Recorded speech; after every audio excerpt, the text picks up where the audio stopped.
आज ना मेरी दिन की शुरुआत कुछ इस तरह से हुई थी। उठने के बाद सोच रही थी कि आप ब्रेकफ़ास्ट करो, क्या ब्रेकफ़ास्ट करूँ? तो उतने में उसने मेरे लिए ये छोले भटूरे और मतलब छोले के साथ ये भटूरे लाके मुझे दिया था।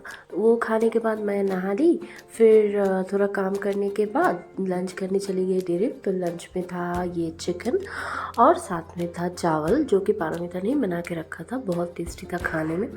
उसके बाद मैं काम करने गई हुई थी तो अचानक से देखा वेदर कुछ इस तरह से हो गया था। और बाय द वे कल हमारे यहाँ 20 से 22 डिग्री तक टेम्परेचर था, थोड़ी सी छींटें भी थी बारिश की, मतलब कुछ बूंदें गिरी। उसकी वजह से जो वेदर अच्छा हुआ मैं आप लोगों को क्या ही बताऊँ, देख लो आप लोग खुद ही देख के समझ पा रहे होंगे कि वेदर कितना प्लेजेंट था कल हमारे यहाँ।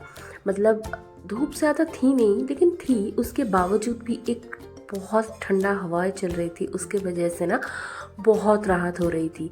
मतलब गर्मी का वो जो फील आता है ना, मतलब टेम्परेचर हीट, वो सब कुछ था ही नहीं। टचवुड, पता नहीं इसके बाद क्या होगा, लेकिन वेदर जो था काफ़ी अच्छा था और बहुत हवाएं चल रही थी। हम तो बहुत देर तक बालकनी में ही थे, वेदर को देख रहे थे, फील कर रहे थे।